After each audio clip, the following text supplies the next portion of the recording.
What's up, guys? Welcome back to Columbia Auto Service and another video. Today we have, I believe it's a 2018 Chevrolet Malibu. It's late March here in South Mississippi, but it's cold outside. It's in the 20s for the past 2 nights. Must have something to do with that global warming I've been hearing about. But anyway, I think it's a 2018 Malibu. I hadn't scanned and checked yet on how many miles are on it. But anyway, it's just got a spin, no start. It just spins over like it's not getting fuel or anything. But anyway, let's go out here in the shop. I got to get my tow vehicle unhooked from it, and we'll get it scanned and try to dig in this thing, see if we can figure out what's going on with it. Yeah, since it's cold outside, I usually just run my heater in the mornings, and I leave them doors closed unless I have to, some customer comes, I have to pull it in. So I went ahead and hooked my tow vehicle up to it. My four-wheeler that I normally use is down right now to push with, so I got my trusty little snapper hooked to it right here. Anyway, let me get out there and get this unhooked and get this lawnmower out of the way, and we'll start digging into why this thing just spins and will not start.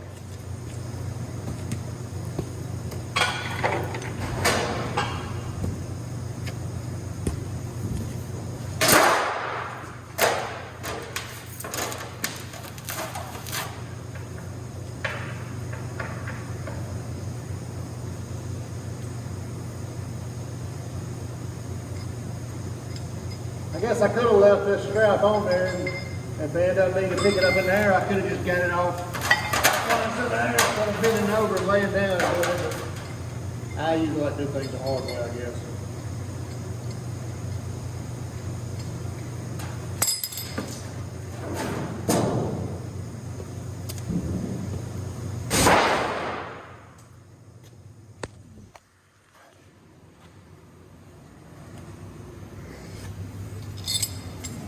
Our tow strap on our rig. Get on here and see if this Kawasaki will fire up. Now this Kawasaki don't have but about 100 hours on it. One thing I've learned with these Kawasaki's, they'll smoke and burn oil. Especially when you first start up in the morning. Watch this thing.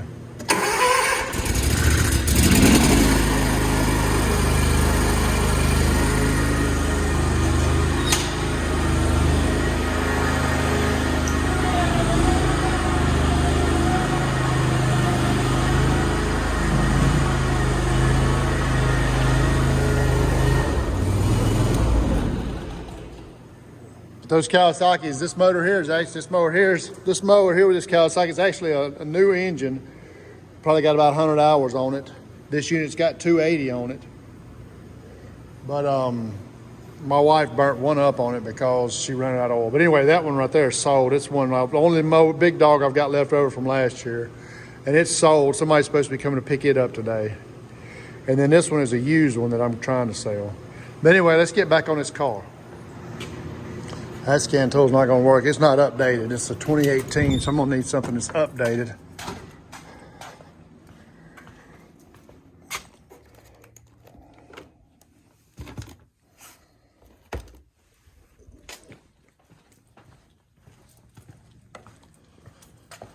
Trusty Harbor Freight scan tool, it works good. This one here costs cheaper than what it would have cost me to update that Autel.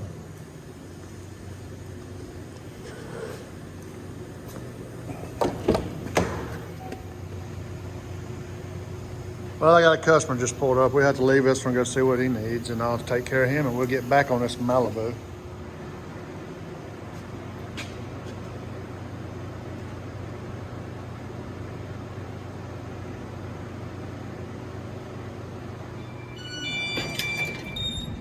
Hey, how y'all doing today?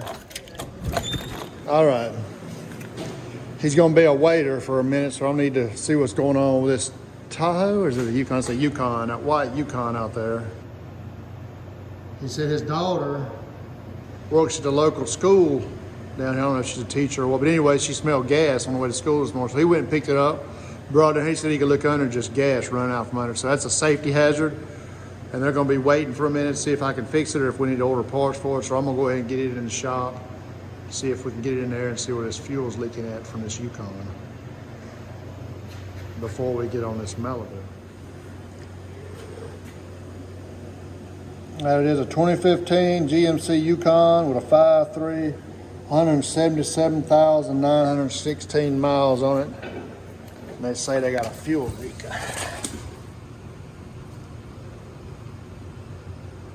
Well, I'll go ahead and get it in the air and we'll get it running and see if we can see where this fuel's leaking from, or if it is fuel leaking.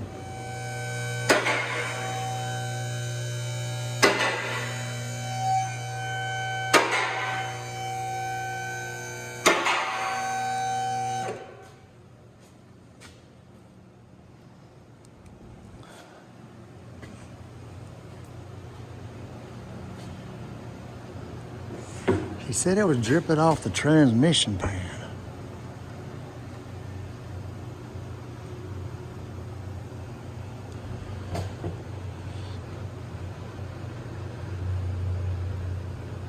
Well, there's fuel lines that run right up here over the transmission. But I don't see any wet fuel right now. I guess I'll get me a ladder, climb up there, and we'll start it up and see what happens.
Fuel tank is kind of wet.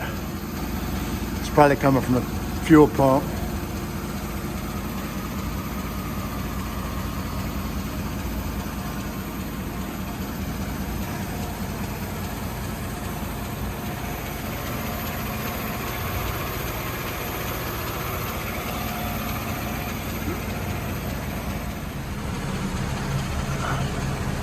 It's starting to leak now.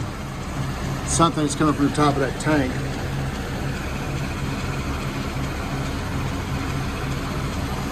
So I just need to go let them know that we need to pull this tank, see what's going on up there. And I'm sure it's going to be something we're going to have to order. So they just will leave this thing with me. They go up here and kill it.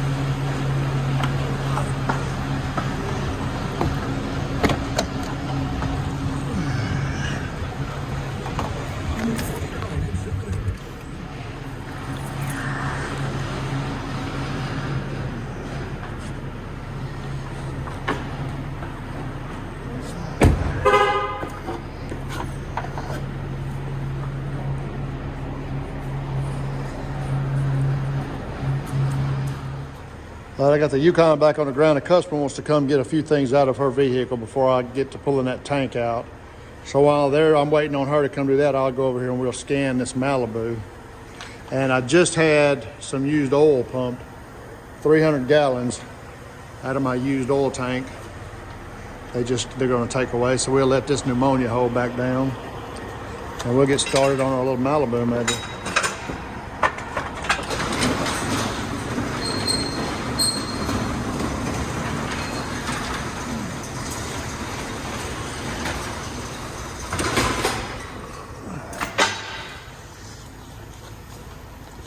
It is a 2018 Chevrolet Malibu with a 1.5. And this dude has got 115,136 miles on it. And we got our code up. U18A2, lost communication with fuel pump driver control module. So the ECM has lost communication with the fuel pump module.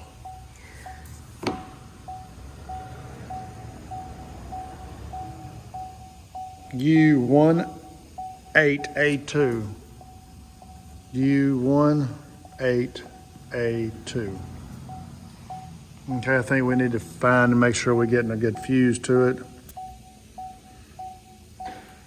Whatever gives it power, we need to make sure that we're getting power to it. And then we need to make sure we got ground to it.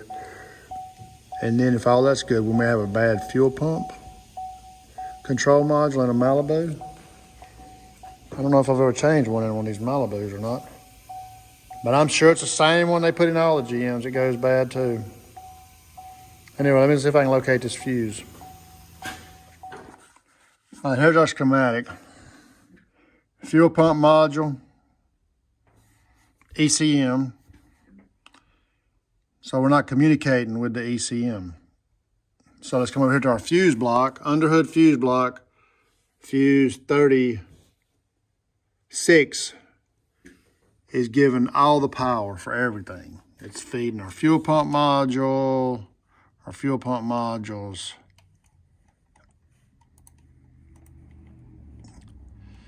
And that's where our pump's getting its power from, the fuel pump module. So with no communication to the fuel pump module, we're not gonna have no pump action.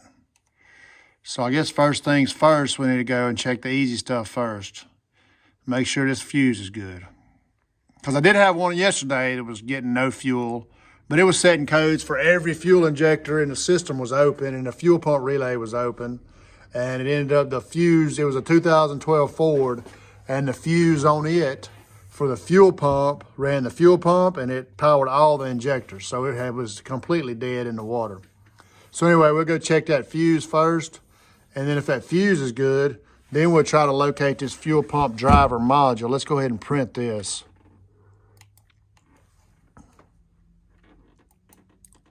We'll print that and we'll find out where our fuel pump module is. Well, that's it right there. It goes right there. This is the front of the car, so that should be right there at the back of the car, right in front of the rear suspension.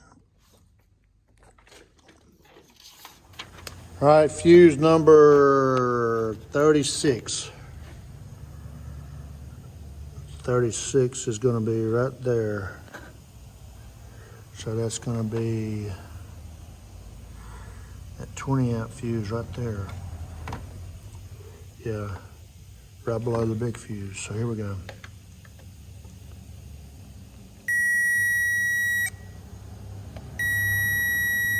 Showing power on both legs. Let's pull it out there and look at it.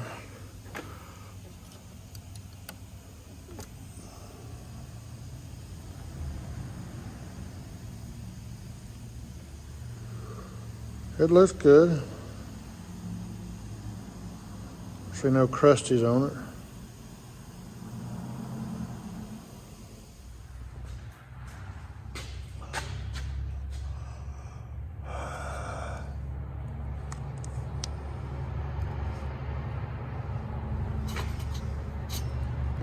All right, there's that fuel pump module right there.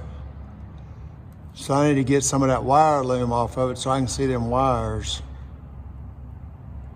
Well, I guess I could unplug it and test it at the pin, see if we're getting power to the module. That's what I'll do.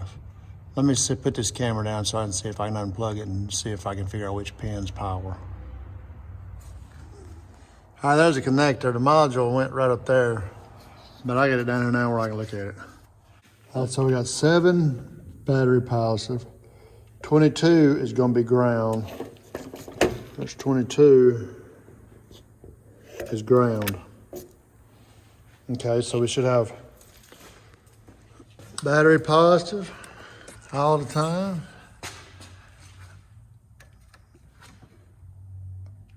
Let's see, so it's gonna be coming from here. This is gonna be number 1. That should be number 7. That is number 7. It's got battery positive. And then 22's got ground. Okay.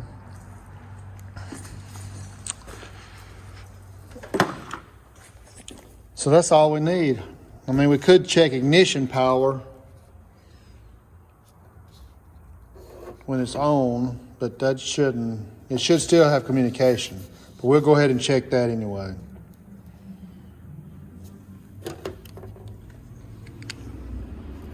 Number 17.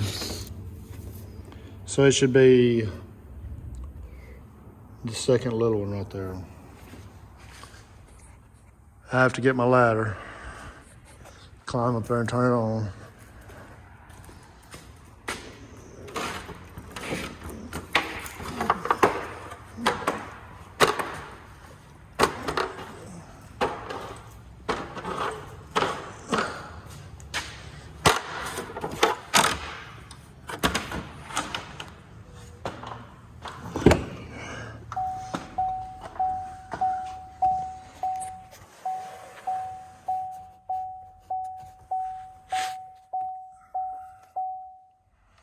You gotta hold the key down for about 10 seconds to turn the car on.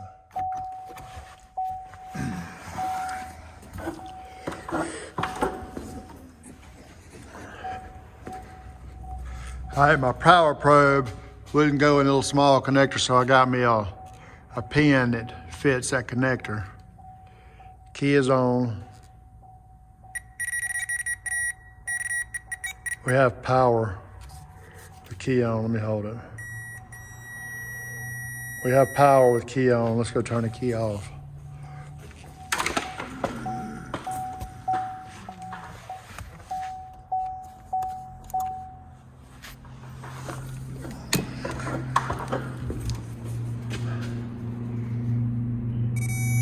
Key off, we go back to ground.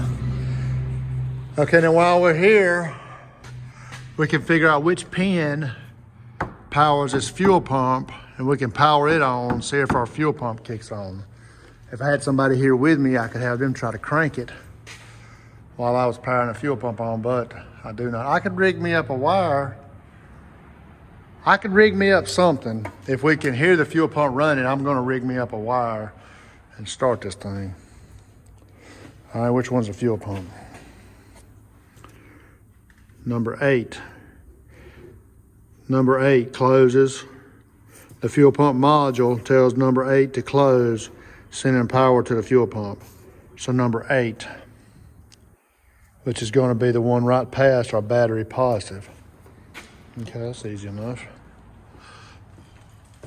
Okay. And it was this one right here that was battery positive. So that one right there should power up our fuel pump. But I'm not getting no ground because it's not getting ground from there.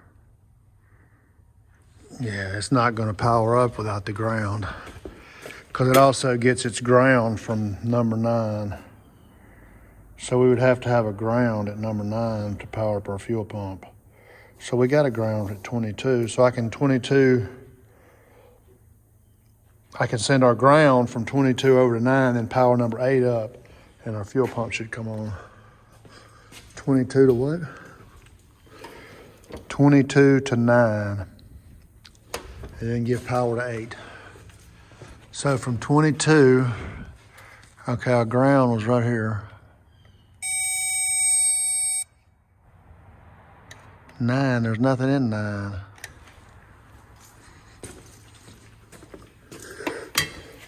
All right, the schematic's wrong. There's nothing in 9. 9 is a blank. Wait. No, 9's gonna be right there. So it's 1, 2, 3, 4, 5, 6, 7, 8, 9. No, 9 is right there. 1, 2, 3, 4, 5, 6, 7, 8, 9. We got 1, 2, 3, 4, 5, 6, 7, 8. 9 should be right there, but there's nothing in 9.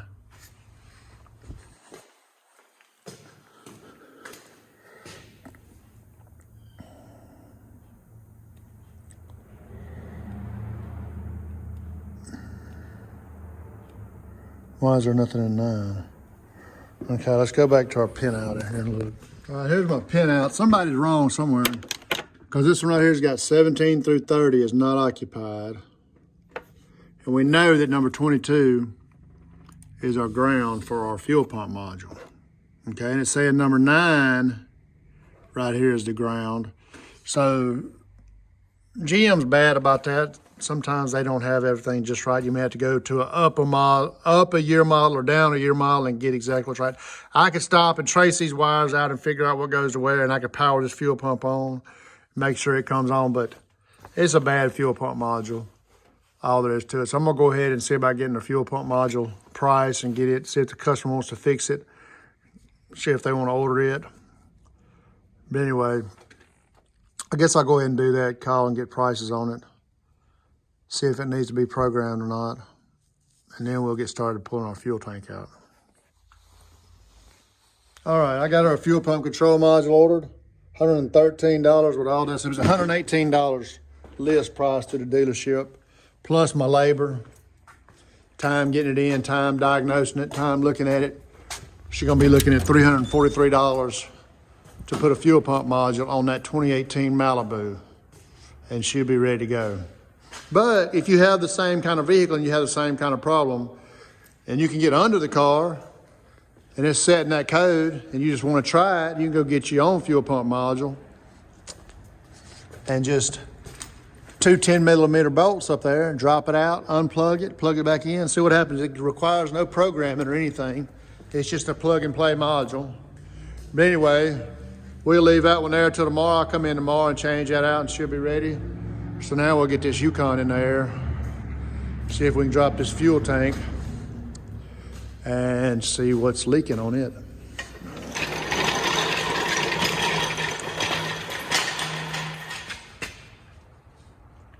I got this tank down a little bit. I can't get it completely out unless I do some fuel line unhooking, but I think I've got the fuel line. I think it's this line right here, because this is where it was running out a while ago. I think it's gonna be this line right here. So I've got it where we can at least look at it and see it. Anyway, we'll climb back up there and start it up. Give it a little gas and see what happens. Where'd my ladder go? It's over here at the Malibu.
Oh, it's leaking. Oh, it's leaking. Oh, it's got a hole in the line.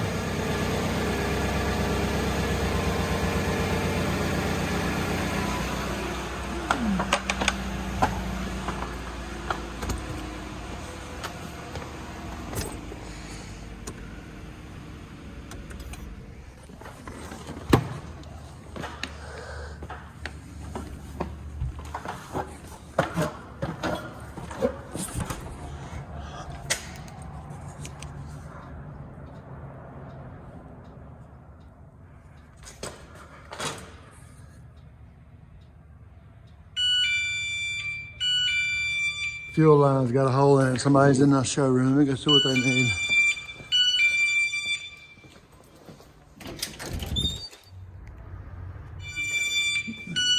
All right, she got an undercover that's torn up under her car. She needs me to remove. So let me see if I can determine what this fuel line goes to. What I'm gonna have to do to replace it. It goes from right there to the fuel pump.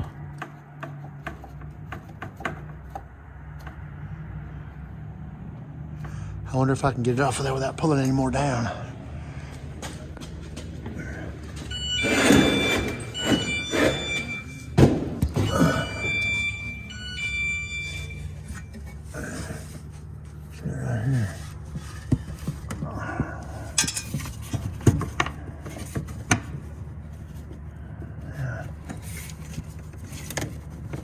So it goes right there to the fuel tank. It's the supply line. Supply line to the fuel pump. Okay. Let me see if I can get it off of there.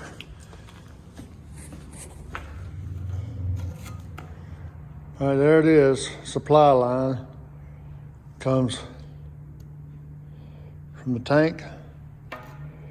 And that dude heads up to the fuel rail.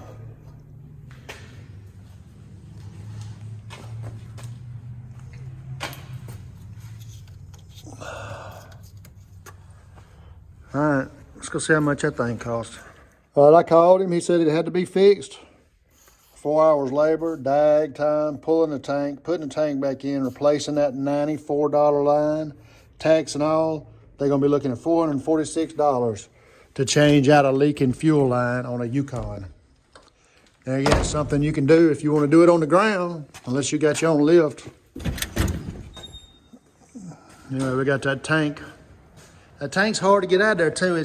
I didn't even take it all the way out. It's kind of, if I had to pull the pump, I'd have to kick it on out of there and come out the bottom and slide out because it's hung up under this lip right here. But anyway, I got it enough, I believe, to where I can get that fuel line in and out. I already got the fuel line out. It's over there. And I'll get it changed out tomorrow when it gets here. So I got two parts coming from Chevy. Today's Chevy day. Normally it's Ford day around here. But anyway, I guess I'll go ahead and try to pull this little car in with the undercover tore up on it. See about it. And then I got one that won't start. Another one that won't start. Will not start. I gotta get these lawnmowers out of the way first. All right, this is a Briggs & Stratton. That's a Kawasaki. It smokes real bad when you first start it up. Watch how bad this one smokes.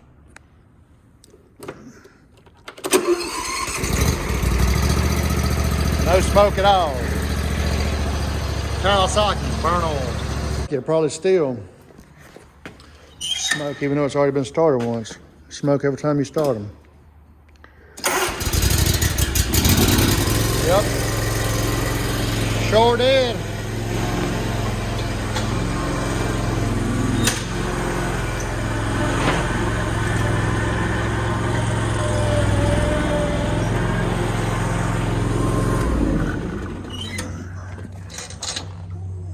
I think it's that Nissan over there. Let me get a key.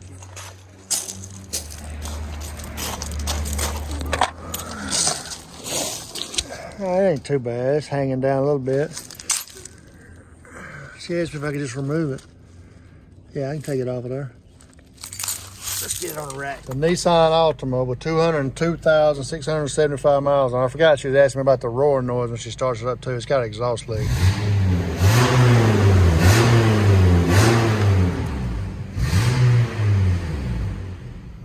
So we'll look for an exhaust leak when we got in there on top of removing that cover. All right, it was a 2012 Altima, and this undercover was hanging just on this side. She was just wanting me to take it off. She said it was too bad to put up there, but I was saying they've come in here in a lot worse shape than that. But anyway, she just needed a clip right there. I put her zip tie right there holding that, and I put her zip tie right there. Somebody else has already got it up pretty good. It's up everywhere else. It was just hanging down over here. So I think it's secured. Now she said she had exhaust leak. I don't see anything in this exhaust system right here. But of course I don't have it running. I don't see any black soot looking like. So we'll let it down and we'll start it up. See where the exhaust, see if we can find the exhaust leak.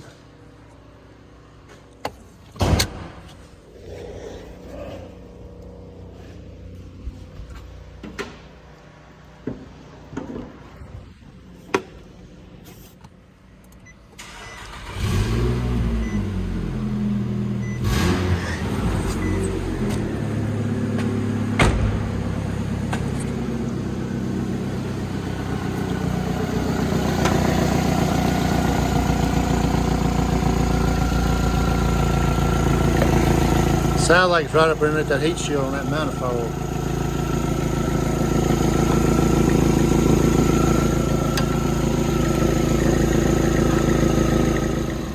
Alright, I got that heat shield off of this manifold / converter assembly, and it's definitely right there somewhere I can hear it. But that was just an extra. She may not want to fix that, but I'm going to get her a price on it anyway, because the main thing she come in concerned about was that undercover hanging, and I got it. She said, oh yeah, it's making a roaring noise when you start it up, it's loud. I said, okay, well, I'll try to look at it while I got it in there. So she might want to fix it. I don't know. It's got 202,000 miles on it. She was saying it was an old car, but as long as you take care of them, they'll be old. That's how you get to be old. You take care of yourself. Anyway, let me see if she wants to do that. I'll get her a price. I got her a price. I called her. I didn't get no answer. I don't know if she's going to want to do it or not, so I hate to put that back on there and say she's going to do it, but she's probably not going to do it because it is an old car. It's going to be over $600 for me to change that manifold out, parts and labor. So I don't know. I guess I'll just move it out. I can do all that I can put it back on from the top. So I think I'll just move it out here behind one of these other vehicles, and I'll get something started on this road. All right, we got to go get that Jeep now. The Nissan over there on the other side of the Volt, she ended up calling me last minute, right before I was fixing to pull it out, told me that she did not want to do that exhaust manifold.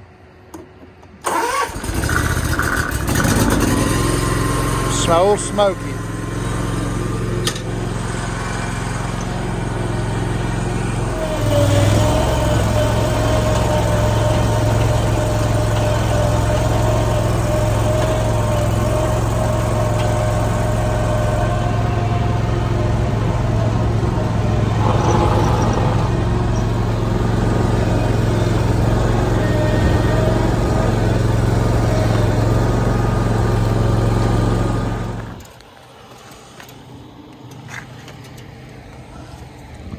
They knew a Jeep was going to have to be pulled. Look at her. Put it right up on the top of the front bumper where you can just hook to it and go.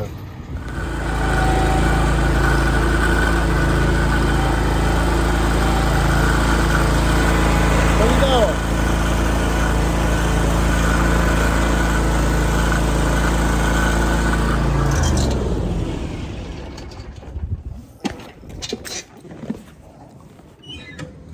All right, the lawnmower got it pulled most of the way up in there. Now we got to do some manual labor.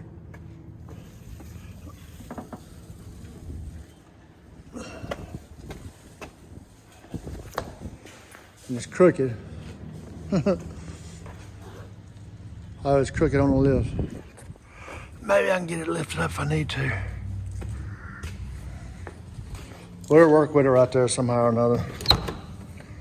All right, let's see how many miles this Jules got on it. 127,884. 127,884. Well, it's actually another day here at Columbia Auto Service. I got that Jeep pulled in yesterday and my phone, the battery on it went dead. So I put it to charge, and then I got started helping